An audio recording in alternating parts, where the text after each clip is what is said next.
All right, this is a 2005 Yamaha YZ250. Today, we're going to try and learn how to tackle two leaking oil seals on these front forks. Okay.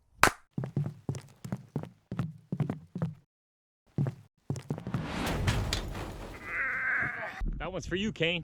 All right, let's do this. Now, before we take the forks out of the bike, let's make sure to loosen off these top caps while they're still held tight in the triple tree. All right, but don't forget to back off this top clamp just a little bit because it's pinching really tight on that top cap. It'll just make things a little easier. Now, because they're so big, you might be tempted to use a set of channel locks. For the love of God, no. It will destroy these caps. You may as well use a hammer and a chisel. At the very least, an adjustable wrench will work. The jaw is a little sloppy, so it can make a mess of these caps. You have to be careful. Now, there is a better option. Let me show you what it is. That's a fork cap wrench. You can make one or buy one. Either way, it's a great tool to have in your collection. You know, these inverted forks are a lot easier to work with than the standard uprights because just removing this top cap doesn't release any spring tension. They're still together. So you don't have to worry about this thing suddenly exploding and taking out your teeth. All it does is allow this top tube to fall down and collapse around the bottom slider. That's it. All right, now we can go and dump out some oil.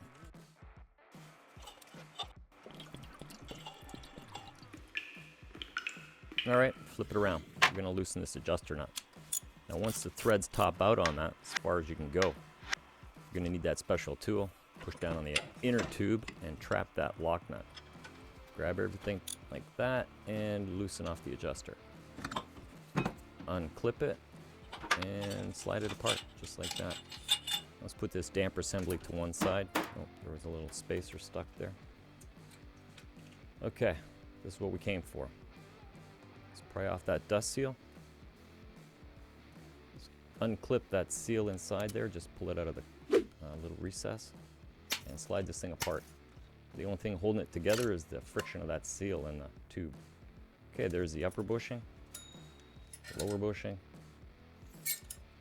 the washer, the offending seal, a clip, and the dust cap. All right, we're looking good. We're halfway there. Now go finish wiping down all those old parts. Get yourself some fork oil.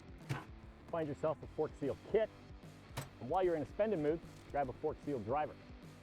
Sure, you can make one out of a hunk of pipe or plastic or something, but nothing beats having the right tool for this particular job. You'll be glad you got one. All right, let's finish putting those forks back together, and we'll go for a ride. Let's do it. All right, let's dump out that kit, make sure we got everything. Just match up all the bits.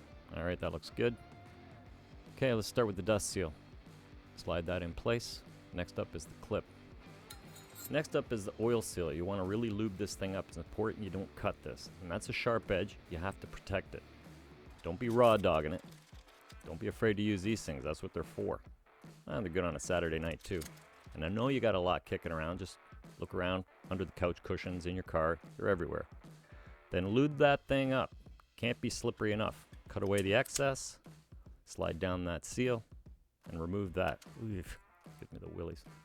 Next up is the washer, then the lower bushing, then the upper bushing. Snap that in place. All good. Okay, let's do a recap. There's the dust seal, the clip, the oil seal, the washer, the lower bushing, the upper bushing. Now here's a great view of how that bushing is going to sit in that tube. And that's why a seal driver works perfect. Watch how this just sits in nicely. And there you go. You get a real good view of how that's going to work. Okay, put it together. Put that seal driver in place. Pound it a couple times now. Because of the depth of it, it only goes in halfway. Then you put your washer in. Finish the job. Okay, those are in place. Now drop in the oil seal. Back with the driver. Pound it home. And once it's deep enough, put the clip in place. Just snap it in. Boom. Just like that. Drop down the dust seal. And that's that part of the job done. Okay, next up, the damper rod assembly. Just remove the adjuster nut, the spacer, the spring, there's another spacer.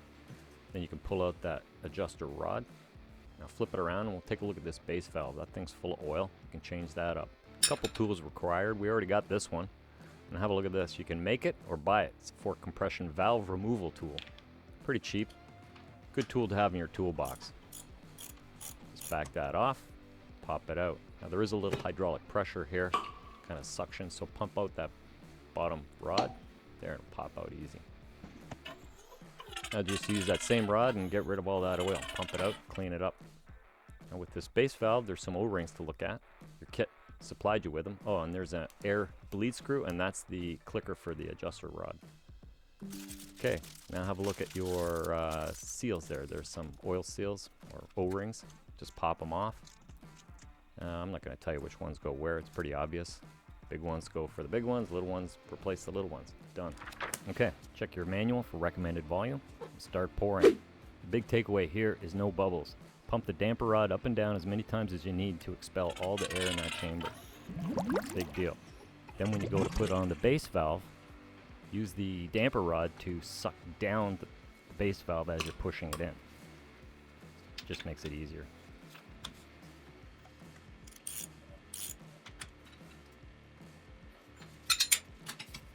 All right, looking good. Let's test it out. Pump it up and down a dozen times or so. Make sure it feels good and sounds good. Now finger tighten that lock nut. Now we're going to start feeding on the bits. There's that first metal spacer. Then there's the spring. Then there's the plastic spacer. And then feed in the adjuster rod. Now we can take that whole assembly and start feeding it into the upper tube. And there's no need to buckle this up tight. Just do it hand tight. Spin it around. And you're going to poke that damper rod up and trap it with that tool. Now you got the adjuster nut. So now replace that copper washer and back off that clicker. Remember where it was set. Now when you feed that on, finger tight, you're looking for this gap. This is important. Make sure that gap is within spec. All right, now lock the lock nut down. Hold the lock nut and spin the adjuster, not the other way around. Okay, untrap it and tighten the adjuster into the leg. Observe that torque. Okay, now all we have to do is put some oil in this thing. Don't need a funnel, just tilt it to one side. See what your manual says. Start filling. Because it's tilted, it shouldn't be sloppy. Everything's easy. It's not rocket science. Nice. Wipe it down. Torque up that cap. We'll have to do that when it's in the bike though. Okay, hold up. We're not done yet.